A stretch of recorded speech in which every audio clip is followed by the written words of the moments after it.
warahmatullahi wabarakatuh. Apa kabar adik-adik mahasiswa yang Bunda Tati rindukan? Kita berjumpa kembali di Ruang Rindu pada pertemuan kita yang ke-8. Oke, pada pertemuan kita yang ke-8 ini kita akan membahas tentang perlindungan dan penghargaan terhadap guru, ya. Yang mana pada hal ini sertifikasi ini merupakan perlindungan profesi. Oke, adik-adik mahasiswa, tentunya kita paham bahwa profesi guru adalah profesi yang mulia, ya, profesi yang terhormat, karena tidak semua orang bisa menjadi guru, ya. Jadi untuk menjadi guru ini diperlukan suatu perjuangan yang panjang, ya, pengabdian, juga kualifikasi pendidikan, ya. Jadi untuk menjadi seorang guru diperlukan adanya syarat-syarat tertentu, yaitu kualifikasi akademik, ya.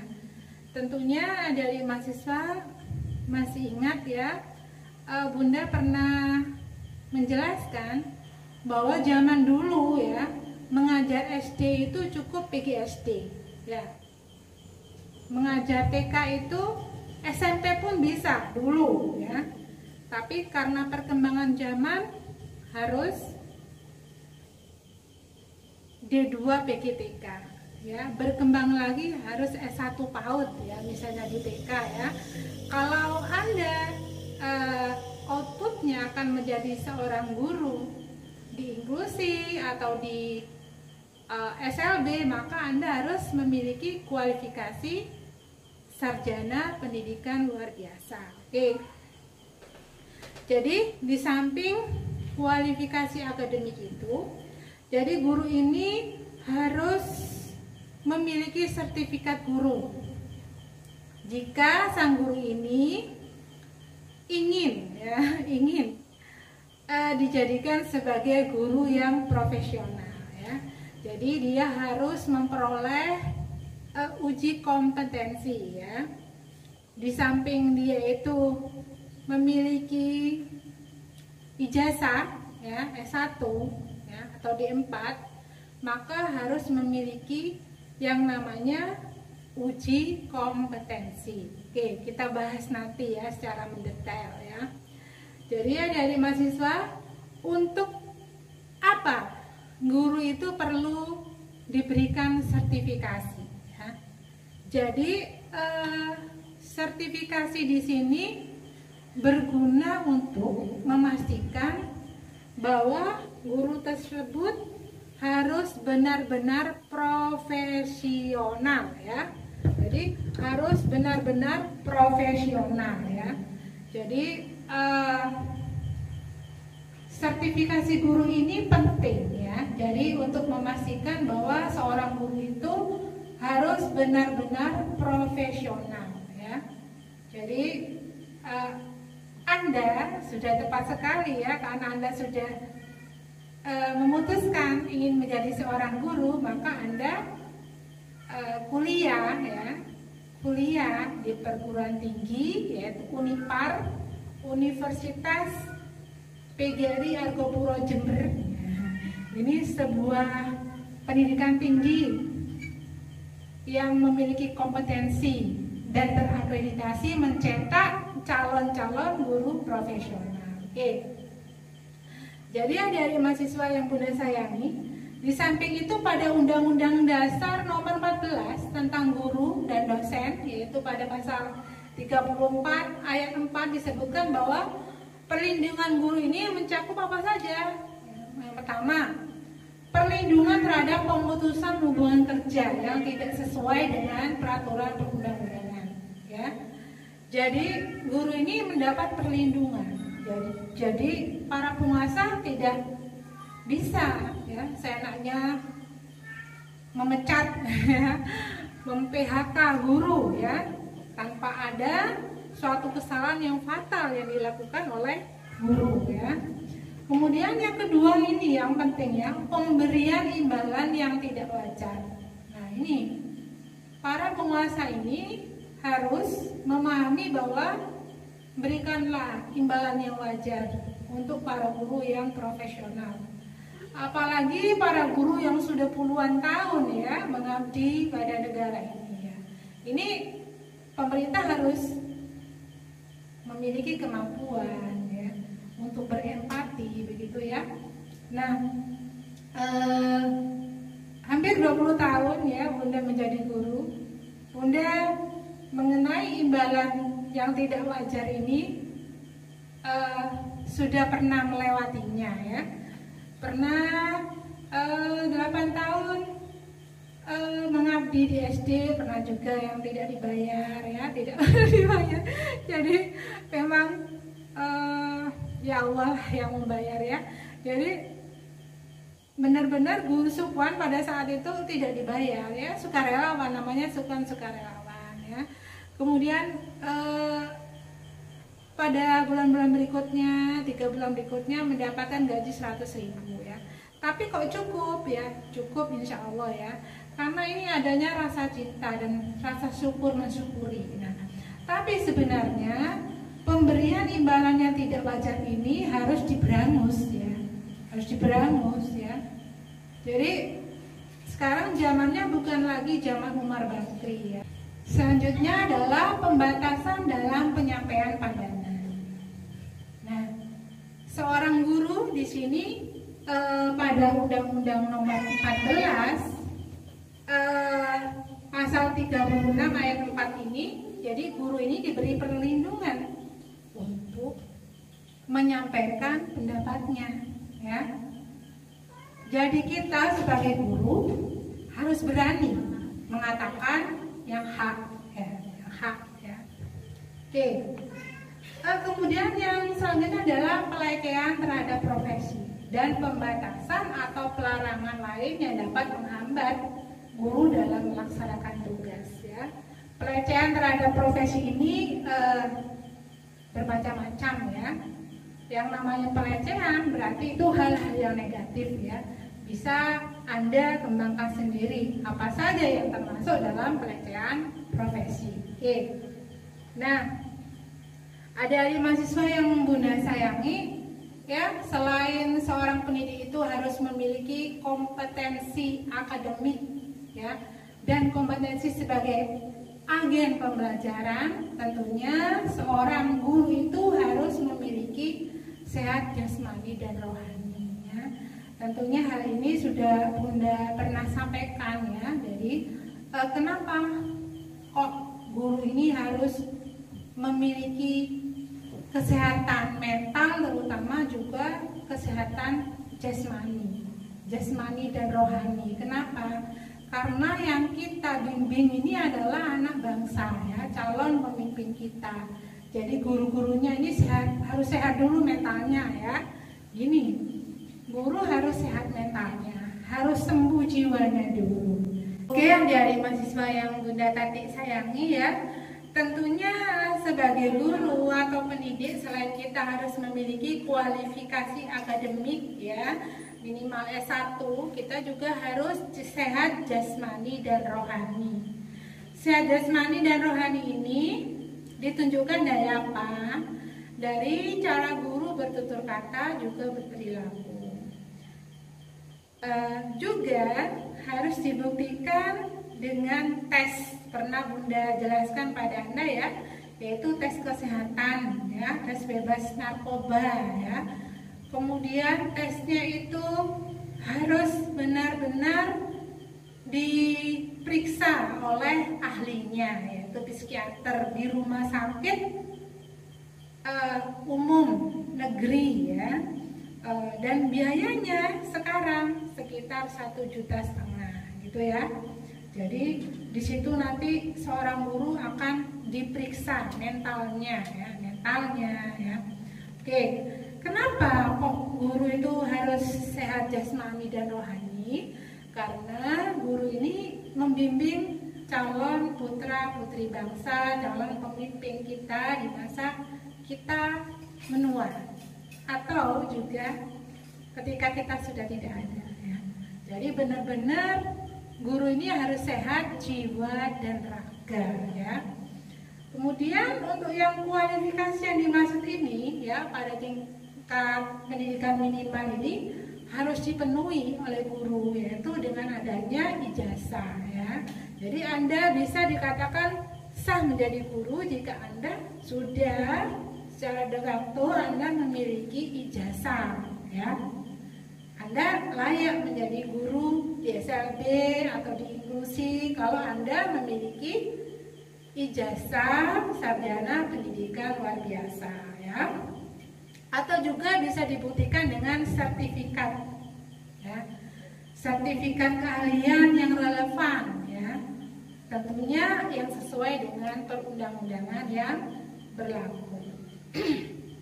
Oke, adik-adik mahasiswa yang Bunda rindukan ya, pada peraturan pemerintah Republik Indonesia nomor 19 tahun 2005 pasal 28 ya, menyebutkan bahwa seorang pendidik itu memang harus memiliki ijazah S1 ya, kualifikasi akademik itu S1 ya. Bunda juga pernah menjelaskan bahwa di Kalimantan itu malah gubernurnya itu menyekolahkan para guru dari tingkat playgroup, TK, SD, SMP sampai SMA itu sampai tingkat magister ya, disekolahkan di UNESA.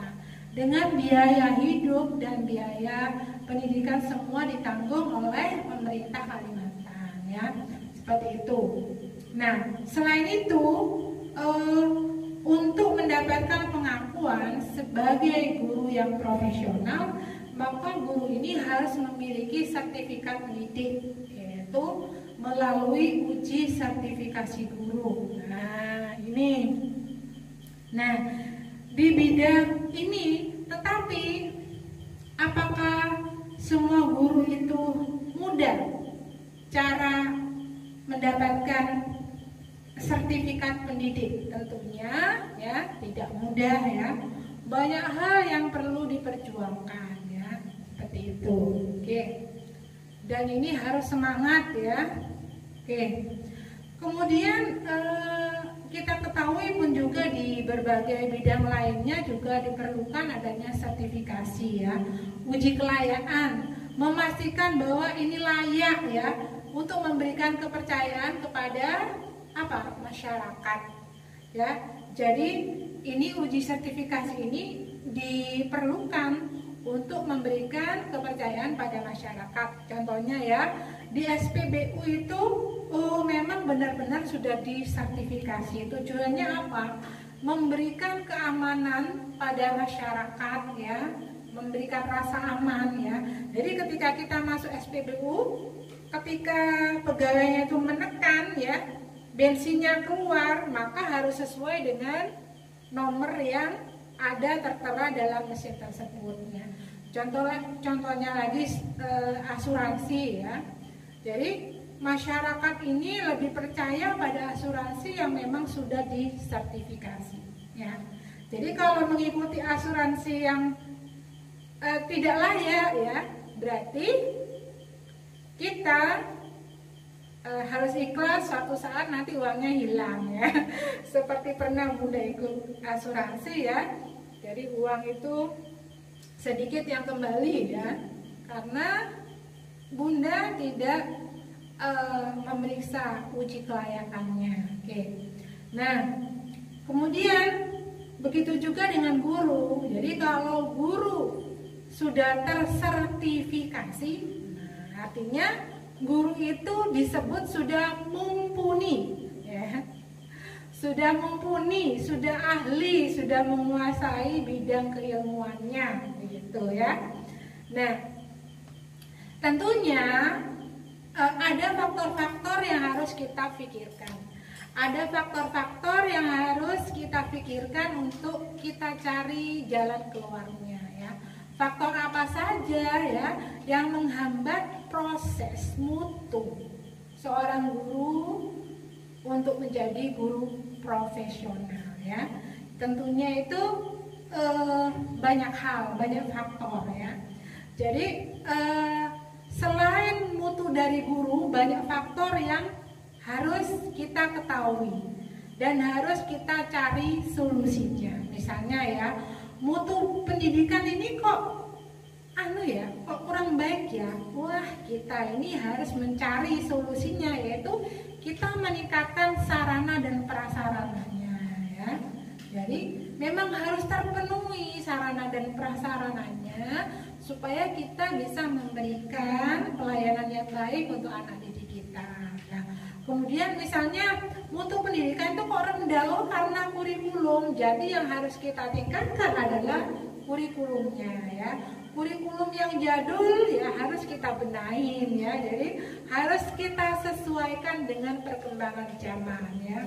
Kalau dulu harus pakai mesin ketik ini ya, sekarang sudah tidak terpakai lagi. Jadi harus perkembangan zaman ya, harus sesuai perkembangan zaman. Kemudian yang tak kalah pentingnya adalah kualitas guru. Nah, apa sih penyebab kualitas guru ini kok rendah ya? Solusinya apa? Apa yang harus dilakukan guru? Apa yang harus dilakukan kepala sekolah? Apa yang harus dilakukan oleh pemangku kebijakan ya? Kenapa guru ini kok semangatnya kendor gitu ya? Nah, kenapa ya? Bagaimana ya cara peningkatan kualitas guru ini dalam mendidik anak bangsa ya? Kenapa? Guru ini memiliki peranan yang sangat penting dan strategis untuk meningkatkan ya, dan juga bertanggung jawab meningkatkan mutu pendidikan. Kalau guru ini energinya kendor, nah maka nanti situasi kegiatan belajar mengajar juga ikut kendor. Oke ya? Oke, nah kita cari penyebabnya ya. Jadi penyebab kurang mutu kualitas guru itu kurang ya, standarnya minimal itu kenapa? Yang pertama misalnya guru itu mengajar yang bukan keahliannya ya. Misalnya bunda bidangnya IPS, suruh mengajar matematika, sudah ya. Jadi sesuatu itu harus diserahkan pada ahlinya ya. Jadi itu ya. Banyak guru-guru, bunda bagaimana kalau GPK? Apakah GPK itu kan harus bisa menguasai semuanya? Ya, kalau pseudo teacher ya, guru pendamping khusus, ini mengajarkan semuanya pada anak berkebutuhan khusus, tetapi melalui apa? Melalui transformasi ilmu dari guru kelas, gitu ya. Jadi tidak sembarang memberikan, tapi materi dari guru kelas itu kita serap dulu ya, kemudian kita peras ya, kita olah, baru kita berikan pada anak-anak yang kita dampingi. Oke. Nah, kenapa kok guru di Indonesia ini standarnya itu minimal ya? Kok beda dengan cikgu di Malaysia ya? Cikgu di Malaysia, di Brunei Darussalam ya, cikgu itu guru ya. Kalau di sana Masya Allah kesejahteraan terpenuhi ya. Di Indonesia bagaimana? Di Indonesia juga begini ya, tergantung daerahnya. Bunda selama 20 tahun menjadi guru, paling merasakan sejahtera adalah ketika Bunda menjadi guru pendamping khusus di Surabaya ya. Tepuk tangan untuk kota Surabaya ya. Benar-benar di sana itu, bayangkan sekarang UMK-nya sudah hampir 5 juta ya. Begitu ya. Benar-benar pemerintah sana itu memberikan imbalan ya. Imbalan yang sangat berarti bagi perjuangan guru ya. Walaupun bukan guru pegawai negeri. Oke. Nah, bagaimana biasanya kalau di Indonesia ya? Kalau di Indonesia ini apakah semua guru sudah sejahtera? Tergantung ya. Tergantung dari mana guru itu bisa mensyukuri ya. Mensyukuri nikmat dari Allah gitu ya. Tapi kenyataannya bagaimana? Banyak guru yang masih kurang sejahtera ya. Apalagi ketika seorang guru tersebut menyekolahkan anaknya ke jenjang yang tinggi, misalnya tingkat magister, tingkat doktor ya. Jadi akhirnya SK guru itu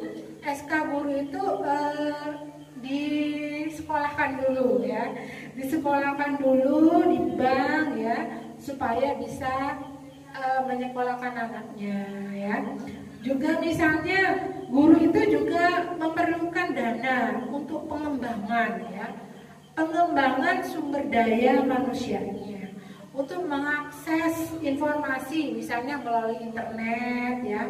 Jadi kebanyakan guru ini kan masih merasa berat ya, bagaimana cara mengakses internet ya, beli kuota seperti itu.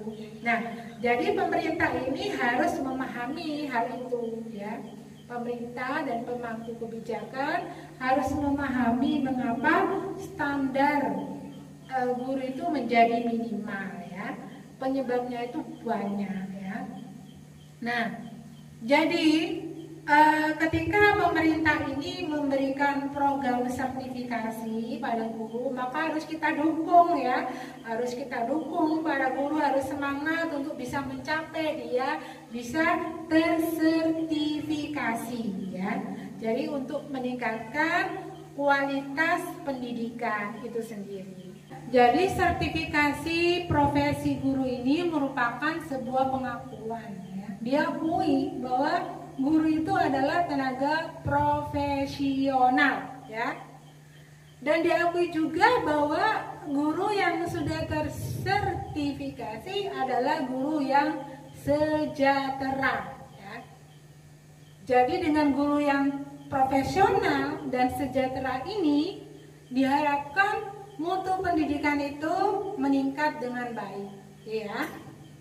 Jadi bentuk peningkatan kesejahteraan sebagai tenaga profesional ini, guru akan mendapatkan, guru akan mendapatkan 1 kali gaji, sebesar 1 kali gaji ya.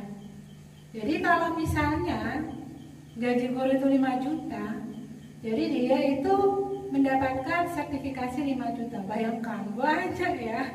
1 bulan 10 juta, bayangkan ya, tajir melintir ya. Mudah-mudahan Anda semuanya bisa menjadi guru profesional dan tersertifikasi ya. Makanya cepat dan semangat menyelesaikan kuliahnya, oke ya.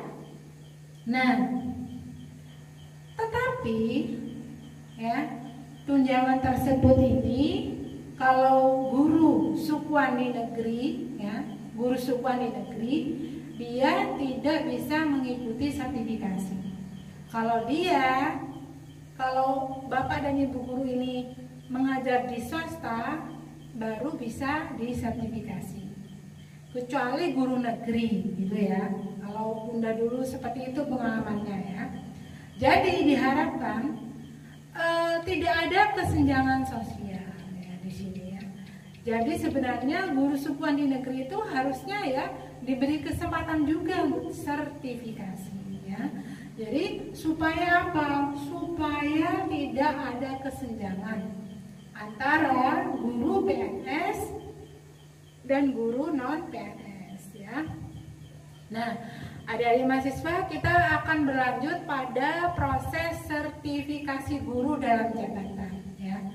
Jadi ada 2 proses sertifikasi guru dalam jabatan ini, yaitu melalui 2 jalur. Yang pertama jalur portofolio dan yang kedua adalah jalur pendidikan ya.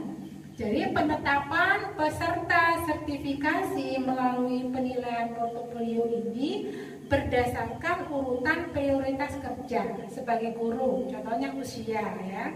Ini diberikan kesempatan pada guru-guru yang sudah usia lanjut ya, seperti Bunda ya, ini diprioritaskan ya. Karena kalau masih muda kan masih panjang perjalanannya ya. Kalau seperti Bunda kan tinggal sisa gitu ya. Jadi dilihat dari usianya ya, dilihat dari usianya, pangkat dan golongannya ya. Kalau pengalaman Bunda yang ikut sertifikasi kemarin itu ya, itu yang dipilih adalah yang pangkatnya lebih tinggi dulu, yaitu lektor ya, lektor kepala. Kemudian para dosen yang mengajarnya sudah lama ya, juga para dosen yang usianya sudah di atasnya Bunda Nah, itu yang prioritas utama ya. Dan soal kembali lagi ke soal rezeki ya, juga ada yang mudah sudah tersertifikasi, itu semua rezeki ya, rahasia rezeki dari Allah ya. Kemudian ya, selain itu juga selain masa kerja, usia, pangkat, golongan, juga beban mengajar ya. Jadi kepala sekolah itu harus adil ya, harus memberikan beban kerja yang sama pada semua guru. Kalau di antara guru ada salah satu yang tidak diberi jam mengajar, maka guru tersebut ya sertifikasi. Jika guru tersebut sudah sertifikasi, maka sertifikasinya tidak bisa cair ya, seperti itu ya. Kemudian tugas tambahan juga. Nah, dan kemudian prestasi kerja ya. Jadi dalam perjalanan karirnya tentunya guru itu tidak boleh stagnan. Jadi harus ada prestasi ya. Jadi hari ini harus lebih baik dari kemarin ya. Besok lebih baik, harus lebih baik dari hari ini. Seperti itu ya. Jadi semangat terus ya untuk membimbing putra-putrinya ya. Oke. Jadi kita ketahui bahwa persyaratan tersebut diperlukan waktu yang sangat panjang ya dan lama ya, tidak singkat ya. Jadi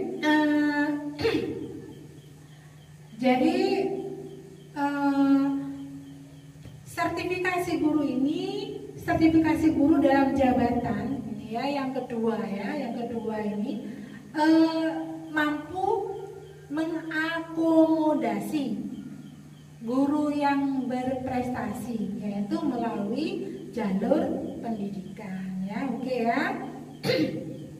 Nah, pelaksanaan sertifikasi di jalur pendidikan ini adalah LPTK ya, yang ditunjuk sesuai keputusan Mendiknas nomor 122/P/nya.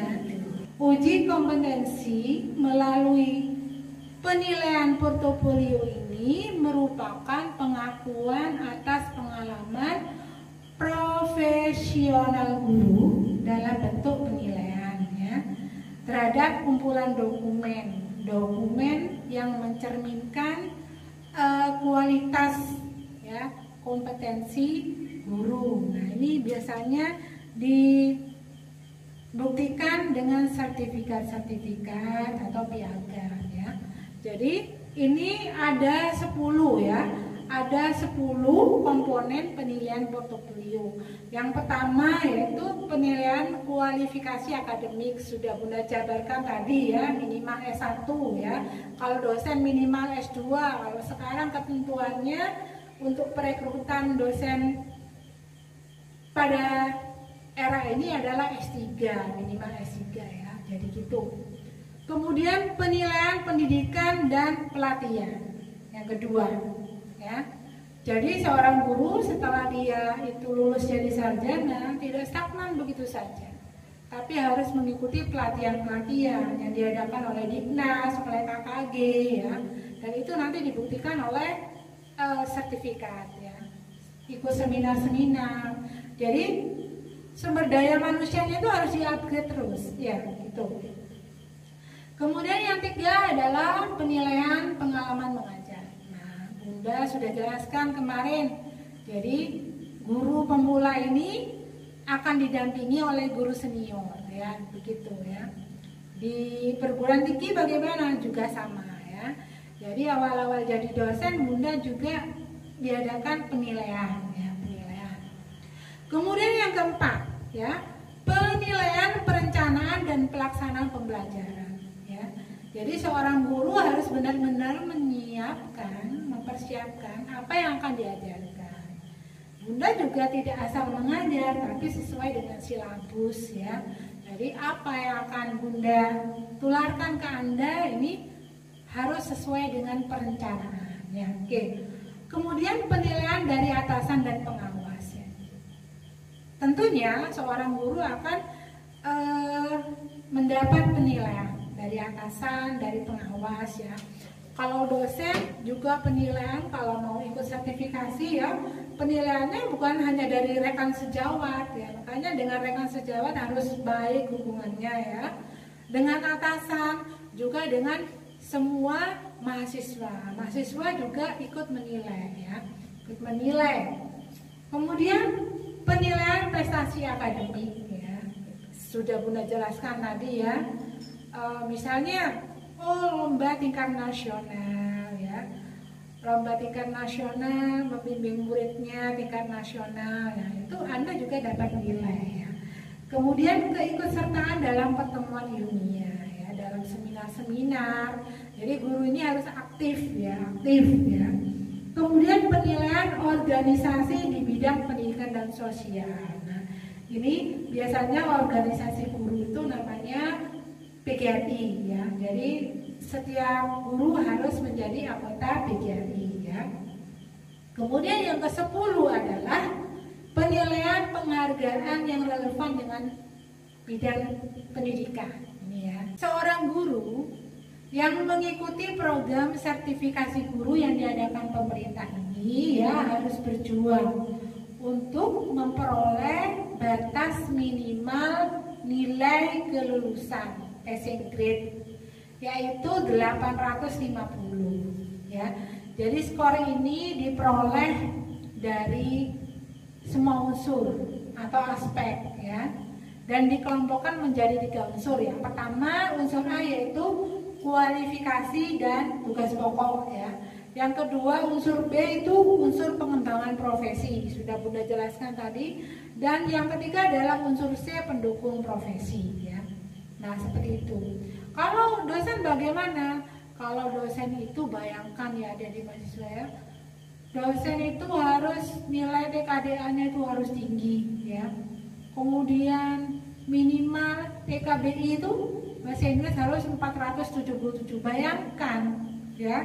Kalau memang magister Inggris mendapatkan magister ya bahasa Inggris mendapatkan nilai segitu, itu sudah lumrah ya. Tapi bagaimana dengan guru-guru yang sudah menua ya, guru-guru yang bukan ahlinya di bidang bahasa Inggris? Nah itu perlu perjuangan banget ya, perlu perjuangan yang keras, cerdas dan ikhlas ya. Nah berlanjut ke sertifikasi guru. Jadi penilaian tersebut dilakukan oleh asesor.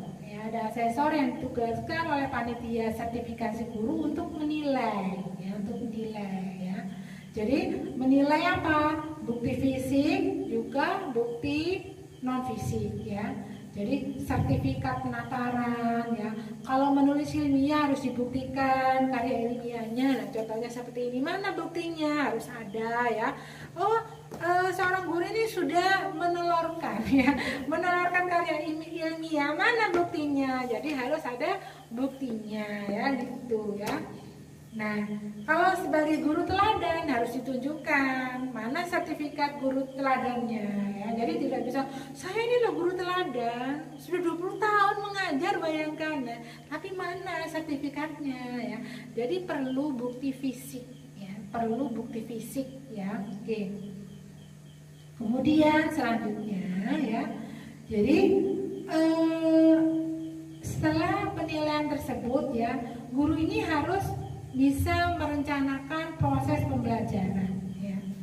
Jadi dinilai waktu mengajar itu ya, ditunjukkan dengan apa ya, ditunjukkan dengan persiapan RPP-nya ya. Mahasiswa selanjutnya apa yang dinilai dari guru yang akan disertifikasi, yaitu bagaimana seorang guru tersebut yang mampu merencanakan proses pembelajaran itu dengan baik ya. Dengan baik ditunjukkan dengan apa? Persiapannya ketika mau mengajar. Ada RPP ya. Jadi guru yang memenuhi penilaian portofolio ini serta memenuhi syarat-syarat yang ditentukan oleh panitia itu dinyatakan lulus ya, dan mendapatkan sertifikat pendidik. Nah ini ya, nanti kalau guru yang tersertifikasi itu sudah mendapatkan sertifikat pendidik, maka beliau berhak untuk menyandang predikat guru profesional ya, guru profesional, guru yang sudah tersertifikasi, dan tentunya uangnya cair tiap bulan gitu ya. Nah, bagaimana dengan guru yang tidak lulus? Ya, ada kesempatan di periode berikutnya ya. Yang tidak lulus dalam penilaian portofolio ini akan dapat mengikuti pelatihan ya, diklat ya, profesi guru ya. Kemudian akhirnya diberikan kesempatan untuk dievaluasi ya, atau penilaian yang dikenal dengan pendidikan latihan profesi guru atau disingkat PLPG ya. Oke. Nah, di adik mahasiswa yang Bunda sayangi, kita berlanjut pada standar kompetensi guru ya. Jadi kita ketahui kompetensi itu adalah sebuah kemampuan yang dimiliki guru, kemampuan yang harus dimiliki guru dalam melaksanakan tugas ya, mengajar di kelas maupun mengajar di luar kelas ya, maupun sebagai anggota masyarakat ya. Jadi menurut Undang-Undang Nomor 14 Tahun 2005 ya tentang guru dan dosen, pada pasal 10 ayat 1 disebutkan ya. Jadi kompetensi guru itu meliputi kompetensi pedagogik, kompetensi kepribadian, kompetensi sosial, dan kompetensi profesional. Oke, kita bahas satu persatu ya. Jadi dalam 4 kompetensi tersebut ya, yang pertama adalah kompetensi pedagogik ya.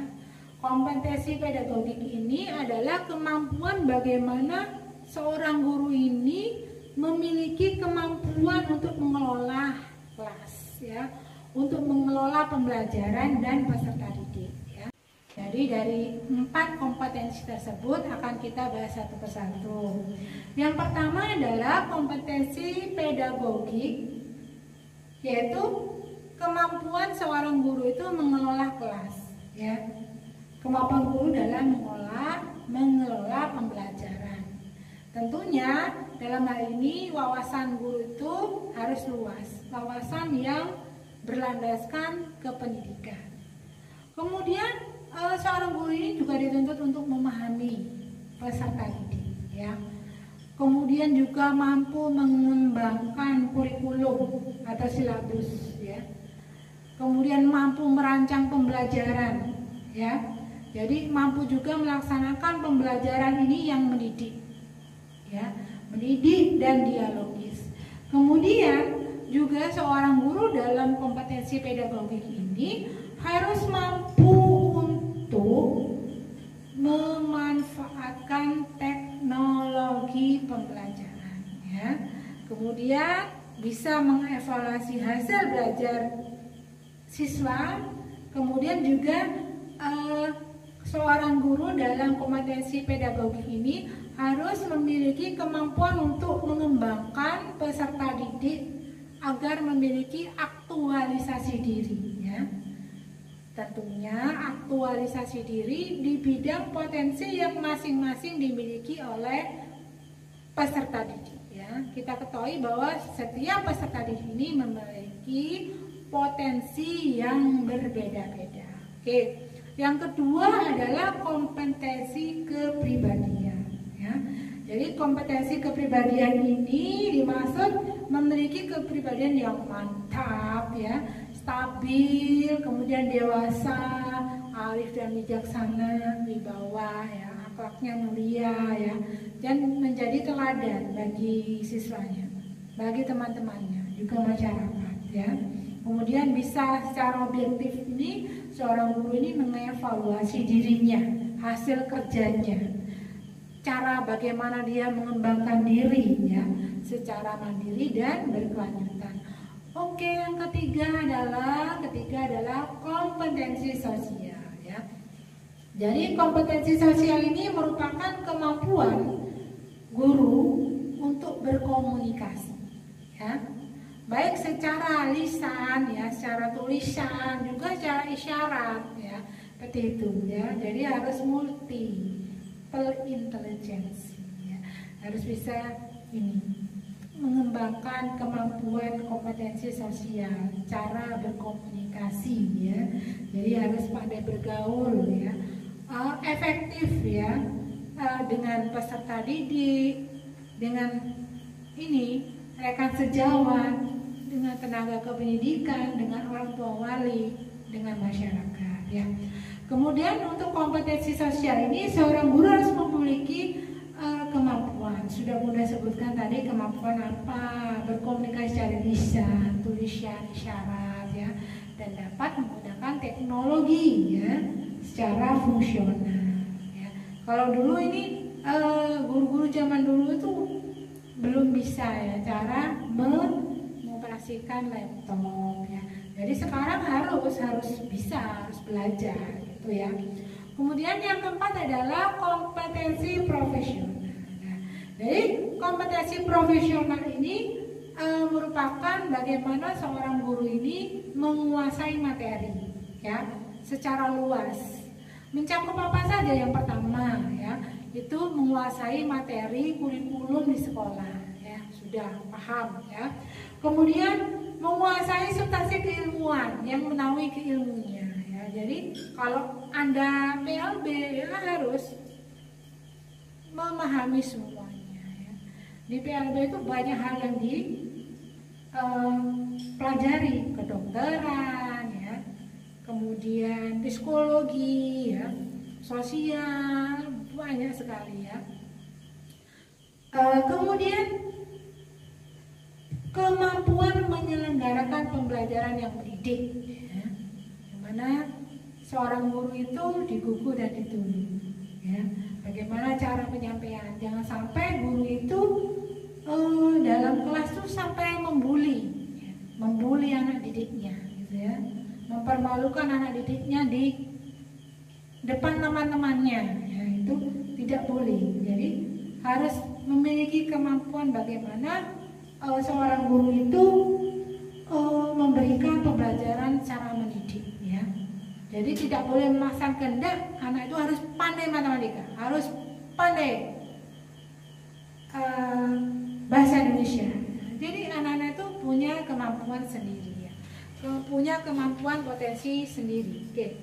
Yang terakhir adalah kemampuan untuk mengkaitkan bidang studi dengan lingkungan dan kecakapan hidup. Nah, yang terpenting di sini adalah seorang guru harus membimbing muridnya ya, supaya muridnya itu bisa memiliki kecakapan itu, keterampilan itu ya. Jadi setelah upaya-upaya pendidikan tersebut sudah dilaksanakan guru ya, jadi akhirnya mutu pendidikan ini akan meningkat ya, akan meningkat. Nah, dengan demikian kesimpulannya adalah sertifikasi guru ini merupakan perlindungan guru ya, perlindungan profesi dan peningkatan kesejahteraan guru ya, yang akhirnya juga berdampak pada mutu pendidikan ya. Tentunya karena guru yang sudah sejahtera ya, guru itu akan bekerja dengan senang hati dan semangat. Jika guru sudah bekerja dengan senang hati dan semangat, maka anak didiknya juga akan terimbas oleh rasa emosi positifnya ya. Jadi akhirnya pendidikan ini akan meningkat, lebih maju dan berkualitas. Oke adik-adik mahasiswa, cukup di sini dari Bunda ya.